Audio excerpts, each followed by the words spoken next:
Hello everyone, I am Krunal Panchal, working as an assistant professor in Computer Engineering Department at LG Institute of Engineering and Technology.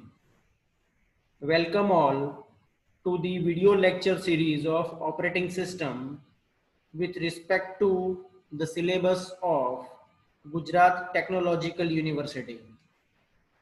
In this session, we are going to discuss the shortest job first CPU scheduling algorithm,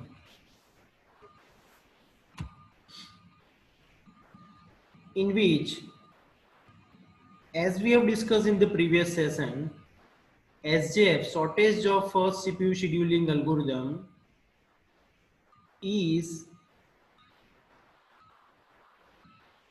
categorized into two categories.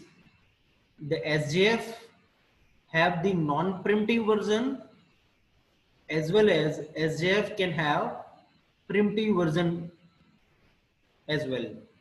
So in the previous session, we have discussed the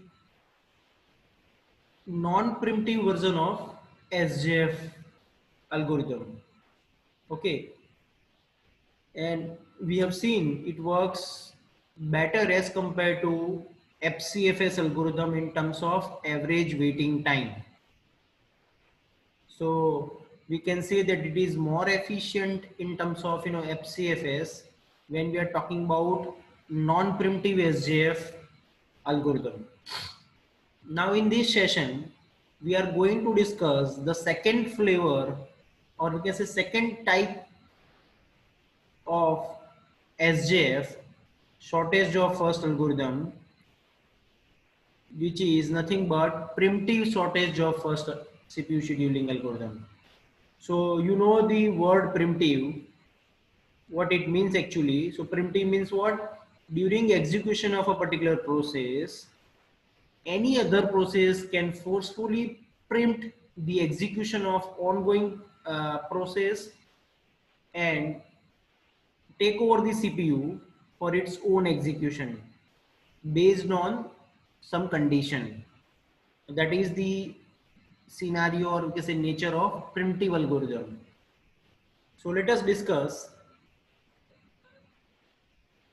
primitive shortage of first algorithm in detail. Okay, so in this case, we are going to discuss a primitive shortage of first scheduling algorithm with the help of one example. So as far as this example is concerned, we need to consider the four processes, because these four processes are given to us as input: P1, P2, P3 and P4. So these four processes we have with the length of CPU bus given, with the length of these processes we have with its bus time, which is given to us as input. So P1, process P1 bus time is 8 millisecond, P2 bus time is 4 millisecond, P3 bus time is 9 milliseconds, and P4 bus time is 5 millisecond. Okay, bus time, you know very well, bus time is nothing but running time. Okay, so process running time in CPU is known as bus time. Okay, so that is given to us as input, and the processes arrived at the ready queue at the time shown. Means not only bus time but also arrival time is given to us for each process. So arrival time of P1 is 0, P2 P2 is 1, P3 is 2 and P4 is 3. So this table, okay, which consists of set of processes with its arrival time and burst time, is given to us as input, and based on these input, by considering primitive SJF scheduling algorithm, we have to find out the average waiting time of these example. So as we have discussed in the case of FCFS algorithm as well as in the case of non-preemptive SJF scheduling algorithm, to find out the average waiting time, so what is the first step you need to follow? So first step, you have to draw the Gantt chart based on the input which is given to us. Gantt chart is also known as timeline chart, we can say. Okay, so first of all, we will draw the Gantt chart based on the input which is given to us as per this table. Okay, so how we can draw the Gantt chart? By considering primitive scenario. So this thing is very important. When we are talking about primitive scenario, the context switching concept will come into the picture. Context switching means during execution, any process can forcefully preempt ongoing process execution in the CPU and take over it for its own execution. Okay, so let us discuss with the example how primitive SJF works actually. So you know very well what is arrival time and what is burst time. So based on these two time, okay, let us first of all we need to consider in the case of SJF, as we have discussed in the last session, SJF works on burst time only. SJF works on burst time only means what? It will consider the least burst time of a process to schedule first for execution in the CPU. Okay, but before considering the burst time, first of all that process needs to reside in ready queue. So that's why not only burst time, but also we need to consider the arrival time as well.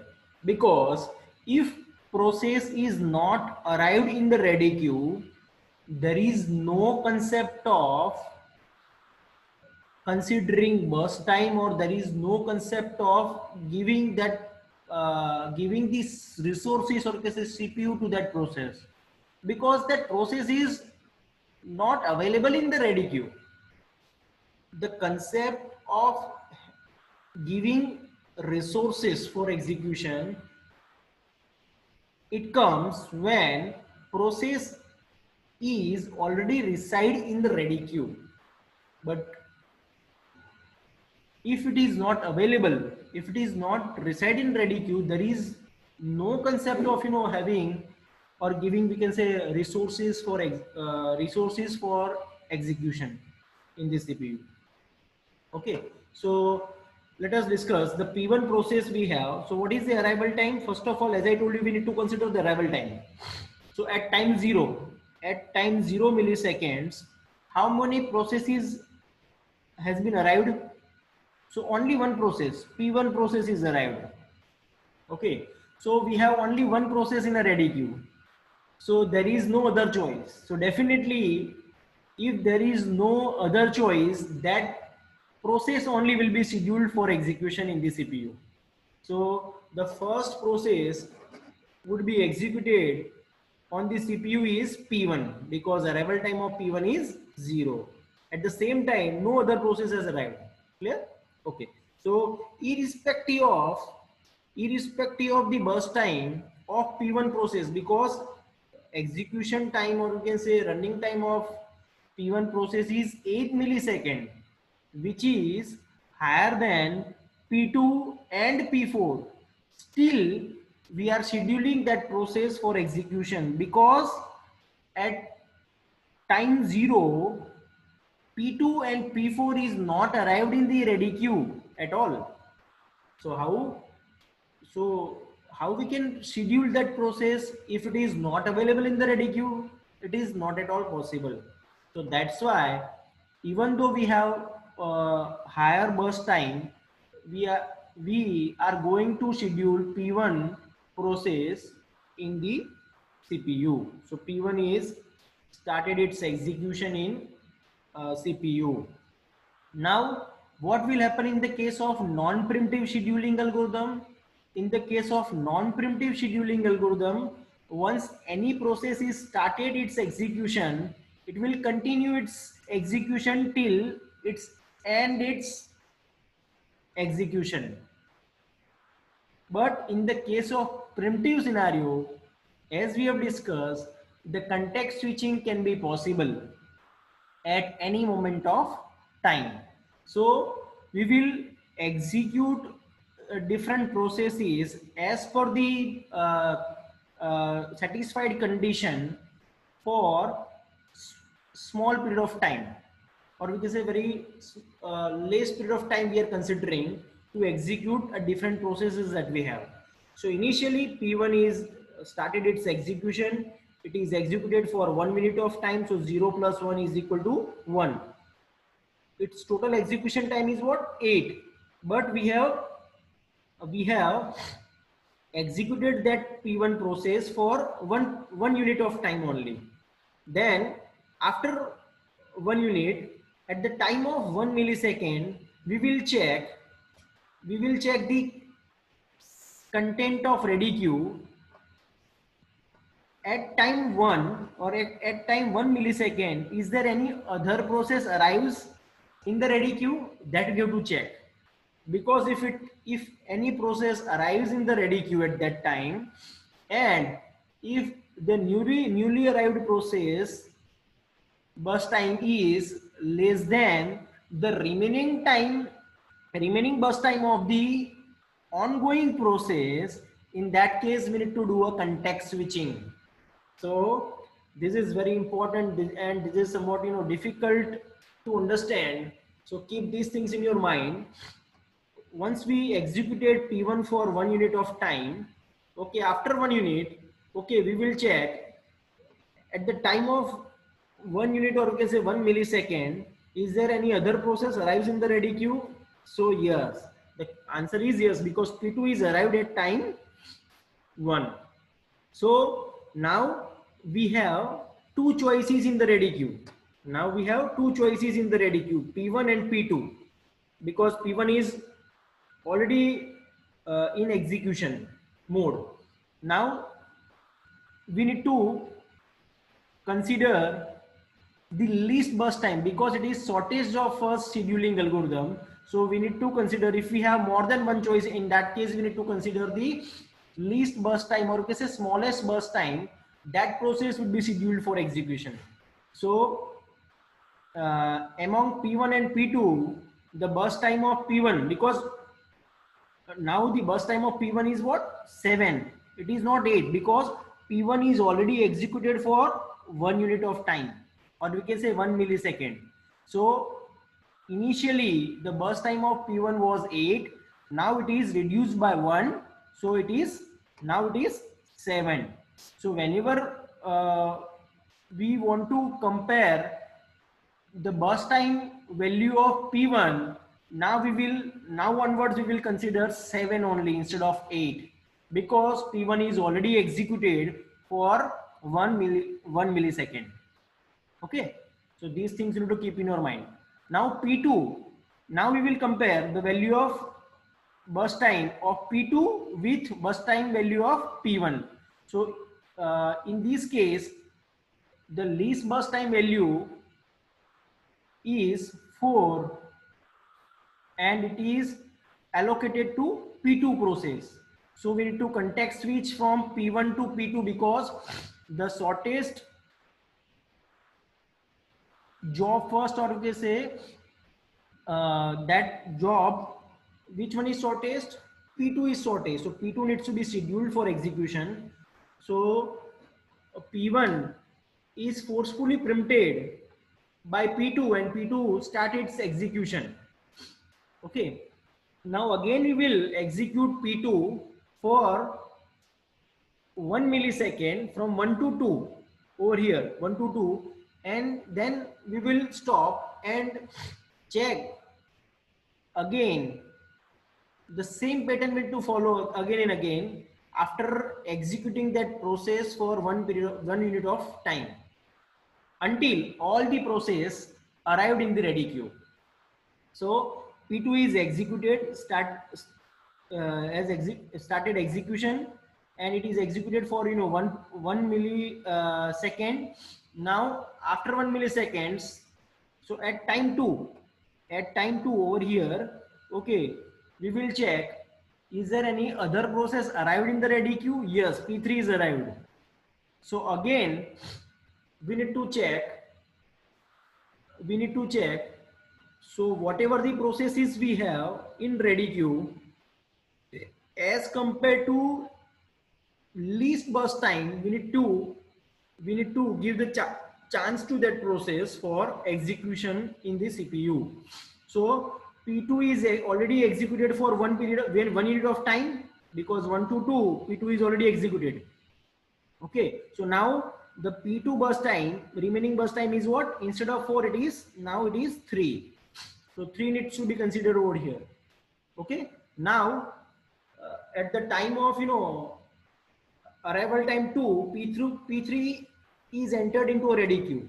Now we need to check, is there any uh, other process we have in which the burst time is less than the ongoing process. So we have two options. P1, the P1 burst time is 7 and P3 burst time is 9, and both the values are greater than the value of 3, not 4. So definitely in this case we are not going to do the context switching. We will provide the CPU to a process P2 in next upcoming unit. So now P2 will continue its execution for another 1 milliseconds.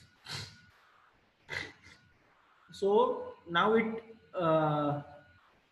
is executed for 2 milliseconds. P2 is executed for 2 milliseconds. So this value will be reduced by again 1. So means what? Instead of initially it was 4, then it is reduced by 1, 3, then again it is reduced by 1. So it is now the burst time of P2 is what? 2. Okay. Now again we will check, is there any other process arrived at the time of 3? Yes, it is arrived. P4 is arrived. Now we need to check the burst time of that process. So burst time of that process is 5, which is greater than the ongoing process, and no other process having the least burst time as compared to P2. So that's why we need to continue the execution of P2 for next 1 millisecond. So again at P4 means what? Again at 4 millisecond. Again we need to check.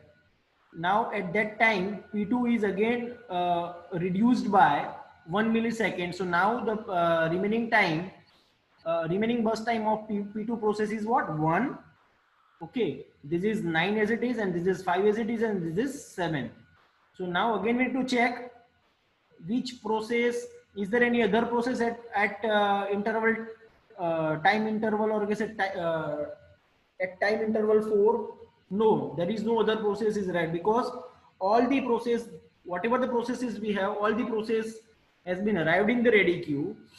So once all the process arrived in the ready queue, now this example is converted from primitive nature to non-primitive nature.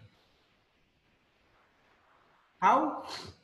Because now we need to schedule the execution of the processes based on the burst time only. Okay, because whatever the processes we have, all the process arrived in the ready queue. Now we need to execute the processes, remaining processes in the CPU based on least burst time only. So P2 was executed at was executed at 4 milliseconds. Now no other process is arrived, and definitely the one is less than the 7, less than 1 is the less than to the value 9, 1 is less than the value 2 as compared to 5. So definitely P2 will continue its execution up to last, or we can say 4 to 5 milliseconds. So now once it is executed for 4 milliseconds, now it is 0. The burst time of P2 is 0 because the P2 is executed fully and now it is exit from the system. So now P2 would not be considered for further calculation. Okay, now what are the remaining processes we have? We have P1, P3 and P4. So P1, P3 and P4. Now we need to consider the least burst time. So which process having the least burst time? P4. So P4 would be scheduled. And once it is scheduled, it will be executed completely in the CPU. Okay, because there is no other upcoming processes we have. Okay, so this would be executed fully, and 5 plus, what is the burst time? 5 plus 5 is equal to 10. So P1 P4 is executed successfully and it exits from the system. Now what are the remaining processes we have? P1 and P3. So out of P1 and P3, which one contains least burst time? P1. So now P1 will have the chance to once again execute in the CPU. So what is the remaining burst time of P1? 7 unit, or guess 7 milliseconds. So 10 plus 7 is equal to 17. So P1 would be executed once again in the CPU and it's completely executed and exit from the system. And now the last one, P3 would be executed for 19 minutes. So 17 plus 9 is equal to 26. So in this way, you need to calculate the Gantt chart. Okay. Now once we have this Gantt chart, now we need to consider. Now you need to find out the waiting time. So waiting time, to calculate the waiting time, okay, of primitive SJF scheduling algorithm is different from the non-primitive SJF scheduling algorithm, because in the case of non-primitive, we are not doing context switching. So we can easily find out the waiting time of different process from the Gantt chart itself when we are talking about non-primitive scheduling algorithm. But in the case of primitive SJF, we need to, the scenario is different because the context switching can be there in this case. So we cannot directly fetch the value, okay, of waiting time from the Gantt chart. Okay, so the equation is different as compared to non-primitive SJF. So what is the equation? So waiting time is equal to total waiting time minus number of milliseconds process executed and minus arrival time. This is the equation through which we can find out the waiting time for different process in the case of primitive SJF. Okay, so how we can find it out? So suppose if I want to find out the waiting time for process P1, so how we can find it out? P1 waiting time of, so total waiting time of P1 is what? 10. Total waiting time of P1 is 10 minus number of milliseconds process executed already. Means what? We need to check whether P1 was executed previously before this. So we need to go back and check. Yes, P1 is executed over here for one period of time or 1 unit of time. Yes, 1 unit of time. So we need to subtract these 1 unit, okay, from the total waiting time. So 10 minus 1, okay, and minus arrival time, because we need to subtract the arrival time as well from to calculate the waiting time. So what is the arrival time of P1 process? Arrival time of P1 process is nothing but 0. That is given to us as a input. So that 0 needs to be subtracted over here. So 10 minus 1 minus 0 is equal to 9 milliseconds. Same way, if you want to calculate the waiting time of P2, so how we can calculate the waiting time? So P2 is equal to what? We need to check total waiting time of P2 is 1.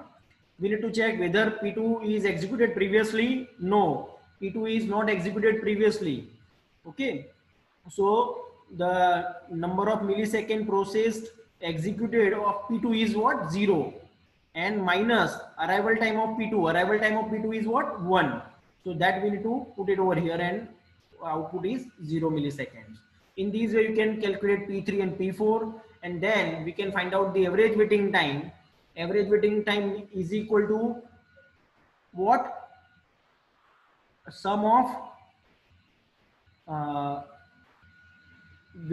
sum of waiting time for different process divided by number of processes. So 6.5 millisecond is nothing but the average waiting time, okay, of this set of processes.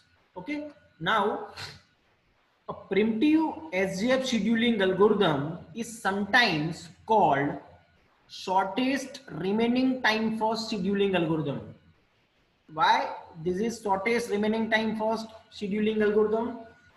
You need to keep these things in your mind. Only primitive version of SGF scheduling is also known as shortest remaining time first scheduling algorithm. Why? Because we need to consider the remaining time, because we are doing context switching over here. Okay, so when a process is executed in one go, and during execution if it is preempted by some other process, okay, and when the first process again when it when it enters into ready queue for executing remaining instructions, okay, so for that we need to consider the remaining bus time of that process, not initial bus time that we have discussed already in the example. We are considering in this case P1, initial bus time of P1 was 8, but once it is context switch and come back at this point, we are considering the bus time of P1 is 7, not 8. So that is the reason why shortest remaining time first. So when we are doing context switching or when some another process arrived in the ready queue, so if you compare the burst time, in that case you will not consider the initial burst time of that process, you will consider the remaining burst time of that process. So that's why it is called shortest remaining time first, and according to the remaining burst time you will check, you will compare the value whether that process or some other process is having least burst time or not, and according to that you will schedule the process for execution. So that's why it is called shortest remaining time first scheduling algorithm. Okay, now what are the problems when we are dealing with SJF? As you know very well, SJF working fine as compared to FCFS in terms of average waiting time. So it is more efficient. It is more efficient than FCFS, and specifically primitive SJF version is efficient as compared to FCFS, as well as it is efficient as compared to non-primitive SJF as well. So primitive SJF, I'm concluding this presentation. Primitive SJF is also known as optimal CPU scheduling algorithm. Why it is called optimal? Because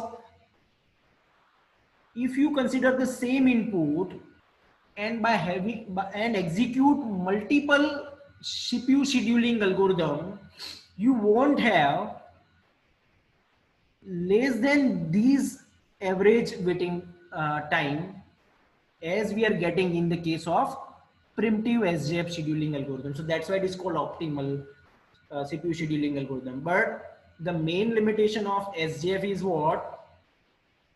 It is not implementable in real practice. Why?